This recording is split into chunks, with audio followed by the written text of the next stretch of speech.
तुम्हाला अडवणारं या सृष्टीत दुसरं काहीच नाही. तुम्हाला फक्त तुम्हीच अडवू शकता, तुम्हाला फक्त तुम्हीच रोखू शकता. हे पहिल्यांदा लक्षात घ्या. कारण सांगतात आमची परिस्थिती नव्हती हो, तू गप. मला भयान राग येतो असल्या माणसांचा. आमची परिस्थिती नव्हती हो. परिस्थिती माणसाला घडवती नाही, परिस्थिती माणसाला बिघडवती नाही. माणूसच परिस्थिती घडवतो आणि माणूसच परिस्थिती बिघडवतो. ही सगळ्यात महत्वाची गोष्ट आहे. ज्या डॉक्टर हुलसुरेंच्या क्लासमध्ये तुम्ही शिकता त्या डॉक्टर हुलसुरे सरांनी शेतात आऊत चालवलाय. भाज्या घेऊन हे सर बाजारात विकायला बसलेत. ते रडत बसले नाहीत माझी परिस्थिती नाही. आज हजारो मुलांना डॉक्टर बनवण्यासाठी स्वतःच्या कमाईतला प्रचंड मोठा हिस्सा द्यायची दानत त्यांच्यात आली. कारण त्यांनी ती परिस्थिती बघितली. माझ्या परिस्थितीतनं दुसरा कोणी जाता उपयोगाचा नाही, पण माझी परिस्थिती नाही, मी घडू शकणार नाही, ही कारण त्यांनी सांगितली नाहीत. मग ते नसतील सांगू शकत, आम्ही का सांगावी, आम्ही का त्याचा बाऊ करावा. हा सगळ्यात आणि सगळ्यात महत्वाचा विषय आहे. आपल्या सगळ्यांमध्ये सगळं आहे. कदाचित सगळेच गुण आपल्यात नसतील, पण आपल्यात काहीच नाही असं कधीच होत नाही. एखादा ना एखादा अलौकिक गुण आपल्यात असतोच असतो. ही सगळ्यात महत्वाची गोष्ट आहे. काय आहे आपल्यात त्याचा शोध घ्या. सगळ्या क्षमता नसतील, पण कुणाच्यात निर्णय क्षमता असेल, कुणाच्यात नेतृत्व क्षमता असेल, कुणाच्यात संघटन क्षमता असेल, कुणाच्यात कल्पना क्षमता असेल, कुणाच्यात कार्यक्षमता असेल. काय आहे शोध घ्या आणि त्या क्षमतेला विकसित करा. कमतरतेला बलस्थान बनवा आणि विजयाचा ध्वज फडकावा. हे महत्वाचं शोधायला हवं, ओळखायला हवं. आमची अडचण अलीकडे काय झाली माहितीये. पूर्वी आम्हाला सर उभा करायचे आणि सरळ विचारायचे 12 पंचे किती, आम्ही पटकन सांगायचो. आता मुलाला विचारा 12 पंचे किती, थांबा, तो मोबाईल काढतो. माहित आहे मला.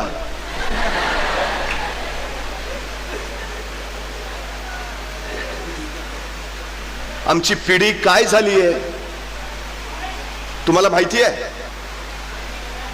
मधल्या कोरोनाच्या 2-3 वर्षाच्या कालखंडामध्ये प्रत्यक्ष शिक्षण पद्धतीला थोडासा अटकाव झाला.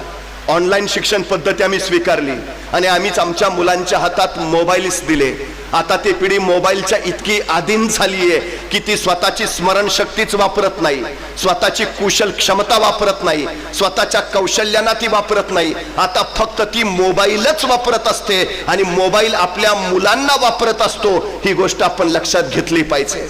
2080 साली जर एखादी बॉडी पोस्टमार्टम साठी आणली, पोस्टमार्टम करणारा डॉक्टर झटकन सांगेल ही बॉडी 2022 ची आहे. कुणीतरी विचारेल तुम्ही कसं काय ओळखलं. नाही म्हणे, त्याच्या शरीराच्या इतर अवयवांपेक्षा त्याच्या अंगठ्याचा आणि ह्या बोटाचा विकास जास्त झालाय. म्हणे का. नाही, या बोटानं तो कीपॅड दाबत होता आणि या बोटानं तो फक्त स्क्रीन फिरवत होता. बाकीच्या अवयवांचा तो वापरच करत नव्हता. ज्याच्या या 2 बोटाचा विकास झालाय ते 2022 आहे. आमची पिढी फक्त या 2 बोटांचा. तुम्हाला माहिती आहे आपल्यालाही शेपटी होती पण वापर केला नाही, निघून गेली. आम्ही याच 2 बोटांचा वापर करतोय. आम्ही आमच्या मेंदूचा वापर करत नाही, आम्ही आमच्या बुद्धीचा वापर करत नाही, आम्ही आमच्या कल्पना क्षमतेचा वापर करत नाही, आम्ही आमच्या स्मरणशक्तीचा वापर करत नाही. ज्या गोष्टीचा वापर होत नाही ती गोष्ट नंतर नंतर आपोआप गळून पडते. ही सगळ्यात महत्वाची गोष्ट. आता जर या सगळ्यांचा वापर केला नाही तर उद्या मोबाईल तुमच्यापेक्षा संवेदनशील आणि जिवंत असेल, पण तुम्ही मात्र फक्त प्रेतांसारखे फिरत दिसलेले दिसाल. बाकी तुमच्यात काही नसेल. त्यामुळे आता सजग व्हायला हवं, आता सावध व्हायला हवं. जे काही आहे ते वापरायला हवं. एका ठिकाणी एक प्रयोग केला. टोमॅटो सॉस बनवणारी कंपनी होती. 2 मशीन होत्या. त्यांनी एक मशीन अखंडपणे चालू ठेवली आणि दुसरी मशीन वर्षभर बंद ठेवली. आणि नंतर निष्कर्ष असा काढला की जी मशीन वर्षभर चालू होती ती उलट अधिक क्रियाशील झाली होती, तिची पाती अधिक धारदार बनली होती. ती मशीन सतत कामात असल्यामुळं अधिक सक्षम झाली होती. आणि जी मशीन वर्षभर बंद होती ती गंजून चालली होती ती आता चालूच होत नव्हती, ती वापरलीच जाणार नव्हती. एक गोष्ट लक्षात ठेवा, झिजून गेला तरी चालेल पण गंजून जाऊ नका. तेवढं फक्त स्वतःला सांभाळणं ही सगळ्यात महत्वाची गोष्ट आहे. त्यामुळे वापर करा, जे तुमच्यात आहे त्या प्रत्येक गोष्टीचा वापर करा, हे अत्यंत महत्वाचं आहे. अभ्यास करायलाच हवा. जितका तुम्ही अभ्यास कराल तितकी बुद्धीला धार चढेल. जितका तुम्ही साठवायचा प्रयत्न कराल तेवढी तुमची स्मरणशक्ती उत्तम बनेल. जितकं तितकं अधिक यश मिळेल, हे सगळ्यात महत्वाचं आहे. मी परवा एका विद्यार्थ्याला सहज विचारलं, काय रे 100 मीटर पळशील का? तो 2 मिनिटं माझ्याकडेच बघत बसला.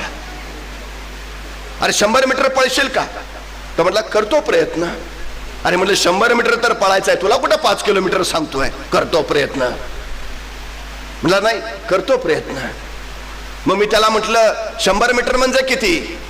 तो परत 5 मिनिटं माझ्याकडेच बघत बसला. माझ्या लक्षात आलं काय झालंय ते. मी त्याला विचारलं, म्हटलं काय खेळबिळ खेळतोस का? म्हटलं सगळे खेळ खेळतो, फुटबॉल खेळतो, व्हॉलीबॉल खेळतो, बॅडमिंटन खेळतो, क्रिकेट खेळतो. म्हटलं एवढे सगळे खेळ खेळतो, दिवसभर मैदानावरच असतोस का काय? तो म्हटला मैदानावर नाही, मोबाईलवर खेळतो. म्हटलं मग बरोबर आहे, तुला 100 मीटर अंतर कळणारच नाही, कारण तू मैदानावर गेलाच नाही. मग त्याला परत विचारलं, बरं मला सांग, हे 100 मीटर अंतर पार करायला तुला किती वेळ लागेल? तो 5 मिनिटं अंतरच बघत बसला. अरे म्हटलं सांग ना, 100 मीटर पळायला तुला किती वेळ लागेल? म्हटलं 5 मिनिटं तर लागतील. 5 मिनिटं 100 मीटर? अरे ऑलिम्पिकचं हुसेन बोल्टचं रेकॉर्ड 7 सेकंदाचा आहे. तो 7 सेकंदात 100 मीटर पळतो. तू 10 सेकंद म्हण, 15 सेकंद म्हण, 25 सेकंद म्हण, का 5 मिनिटं? माझं मला माहिती आहे ना. त्याला पुन्हा विचारलं, अरे तुला किती वेळ लागेल 100 मीटर पळायला? सांगितलं ना 5 मिनिटं लागतील. मला सुचायचं बंद झालं. तेवढ्यात त्याचा एक मित्र पाठीमागून धावत आला. ए पळ, कुत्रं पिसाळलंय. इतक्या भयान वेगात पळत सुटला. 5 सेकंदात 100 मीटर. मी त्याला म्हटलं, तू तर ऑलिम्पिकचं रेकॉर्ड मोडलंस. हुसेन बोल्टला 7 सेकंद लागतात, तू 5 सेकंदात 100 मीटर पळलास. म्हटला मग कुत्रं मागं लागलं होतं. म्हणजे 5 सेकंदात 100 मीटर पळायची क्षमता तुमच्यात आहे. बाहेर कधी आली? संकट आल्यावर. मग संकट चांगली आहेत का वाईट? चांगली. संकट तुम्हाला अडवायला येत नाहीत, संकट तुमची उंची वाढवायला येतात. अडथळे तुम्हाला रोखायला येत नाहीत, अडथळे तुमच्यातल्या क्षमता बाहेर काढायला येतात. अडचणी तुम्हाला थांबवायला येत नाहीत, अडचणी तुमच्यातली कौशल्य बाहेर काढायला येतात. संकट यायलाच हवीत, अडचणी असायलाच हव्यात, अडथळे उभार राहायलाच हवेत. तेच तुम्हाला घडवत जातील. शांत समुद्र कधीही उत्तम खलाशी तयार करू शकत नाही. उधाणलेला समुद्रच सर्वोत्तम खलाशी घडवतो. हे सगळ्यात महत्वाचं. त्यामुळे तुम्हाला जर वाटत असेल तुम्ही गरीब आहात, उत्तम. श्रीमंत व्हायला तुम्हाला मिळालेली ही सर्वोत्तम संधी आहे. तुम्हाला जर वाटत असेल तुमच्याकडे बुद्धी कमी आहे, उत्तम. विद्वान व्हायला तुम्हाला मिळालेली ही सर्वोत्तम संधी आहे. त्यामुळे तुमच्या पुढं असलेल्या अडचणीच संधीचं रूप घेऊन येतात. एवढं कायम लक्षात ठेवा. त्या संधीचं सोनं करा, उगाच सोन्यासारख्या संधी दौडू नका. एवढी जरी काळजी घेतली तरी तुम्हाला घडता येईल. हे सगळ्यात महत्वाचं आहे. आणि हाच काळ आहे हो. एक गोष्ट कायम लक्षात ठेवा, 10वी आणि 12वी ही 2 वर्ष फक्त आयुष्यातली जपा. ही 2 वर्ष स्वतःच्या आयुष्याला आकार देण्यासाठी खर्च करा. ही 2 वर्ष फक्त स्वतःला गाडून घ्या, कोंडून घ्या. स्वतःच्या ध्येयासाठी स्वतःला समर्पित करा. बस 2 वर्ष आयुष्यातली, फार नाही मागत आहे काय. ही 2 वर्ष तुम्ही जर गाढवासारखी मेहनत केलीत तर आयुष्यभर राजासारखं जगाल. आणि ही 2 वर्ष जर तुम्ही राजासारखा जगलात, आयुष्यभर गाढवासारखं काम करावं लागेल. एवढं फक्त लक्षात ठेवा. काय करायचंय तुम्हाला? आत्ताची 2 वर्ष द्या, आयुष्य राजासारखं व्यतीत करा.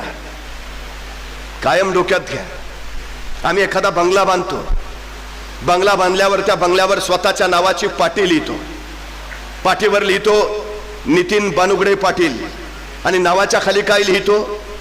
100 एकर जमीन बागायतदार. नावाच्या खाली काय लिहितो?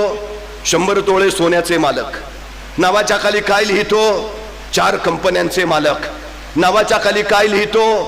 500 गायींच्या गोठ्याचे मालक. बघितली अशी पाटी कुठं घरावर? नाव लिहिलंय आणि त्याच्या नावाखाली हे लिहिलंय. काय लिहिलेलं असतं नावाच्या पाटीवर? नावाखाली MBBS, MD, MS. तुमच्या नावाला किंमत तुमच्याकडे किती संपत्ती आहे याच्यावर नाही. तुमच्या नावाला किंमत तुमच्याकडे कुठली पदवी आहे, किती शिक्षण आहे याच्यावर मिळते. ही गैली गोष्ट लक्षात ठेवा. स्वतःला किंमत मिळवून घ्यायचंय ना, स्वतःला मोठं करायचंय ना, नावाखाली पदवी येऊ द्या. त्या पदवीसाठी ही 2 वर्ष द्या बस. पैशाच्या बळावर तुम्ही ज्ञान मिळवू शकत नाही. उद्या 1 कोटी घेऊन जरी हुलसुरे सरांकडे गेला, द्या की तेवढी MBBS, शक्य नाही. पण MBBSच्या बळावर 1 कोटी मिळवू शकता. शिक्षणाच्या बळावर जमीन कमवू शकता. शिक्षणाच्या बळावर सोनं मिळवू शकता. शिक्षणाच्या बळावर 100 एकर बागायतदार होऊ शकता. त्यामुळे जे गरजेचं आहे ते आधी मिळवा. बाकीचं हात जोडून तुमच्या आयुष्यभर पुढे उभा राहील हे पहिलं लक्षात ठेवा. आणि आहे तुमच्यात सगळं आहे, काय अडचण नाही, असं कधीच काही होत नाही. मग त्यांना काय, हुलसुरे सरांना दिवसाचे 48 तास मिळतात म्हणून हे एवढं क्लास बीस सगळं. आम्ही सामान्य माणसं, आम्हाला 24 तास असतात. असं आहे का काही? जी मोठी माणसं झाली त्यांना दिवसाचे 48 तास, आणि जी सामान्य त्यांना 24 तास. नाही, सगळ्यांना वेळ सारखाच मिळतो. पण मिळालेल्या कोण कसा, किती आणि किती वापर करतो याच्यावर त्याचं यश ठरतं. तुम्हाला ही 24 तासच आहेत. तुम्ही किती खर्च करता, किती अभ्यासासाठी वेळ देता, हा सगळ्यात महत्वाचा विषय आहे. एवढा एवढा एवढा काय अडचण काय सांगू? आम्ही कम्फर्ट झोन मध्ये राहतो कायम. सुरक्षित कोश, सुरक्षित आयुष्य, हा दोष तुमचा नाही. कारण तुम्ही अशा पिढीत जन्माला आला आहात की जिथं तुम्हाला आई वडिलांची नाही, आई वडिलांना तुमची सगळ्यात जास्त गरज आहे. सध्या वडील जर परमेश्वरानंतर दुसऱ्या कुणाला घाबरत असतील तर ते फक्त आपल्या पोराला बस. बाकी या दुनियेत ते कुणाला घाबरत नाहीत. हे एवढं नीट होऊ द्या बस, बाकी काही म्हणणं नाही आपल्या. रात्रंदिवस काबाड कष्ट करतात ते फक्त तुमच्यासाठी. तुम्ही घडावं, तुम्ही शिकावं, तुमच्या नावाला त्यांना किंमत मिळावी यासाठी. हा सगळा टस त्याच्यासाठी आहे. आम्ही त्या पिढीत जन्माला आलो आहे. दर दिवाळीला आम्हाला कपड्यांचा ड्रेस मिळतोच. पण किती मुलांनी विचारलंय वडिलांना की तुम्ही या दिवाळीला तुम्हाला घेतलं का? ब्रँडेड शूज आम्हाला हवाच असतो का? मग आता 12वीत आहे. वडिलांची चप्पल त्यांनी किती वेळा चांभाराकडून पुन्हा पुन्हा दुरुस्त करून आणली. आता त्या ठिगळांनी ओझं उचलत नाही पायाचं, पण तरी पण वडील तीच चप्पल ओढतायत. आपल्या वडिलांना एखादी नवी चप्पल घ्यायला हवं असं किती लोकांना वाटलं. हा सगळा प्रवास कुणासाठी चाललाय त्यांचा? आम्ही परभणी जिल्ह्यात राहतो. मग डॉक्टर व्हायचं आहे, इथं कसं काय होणार?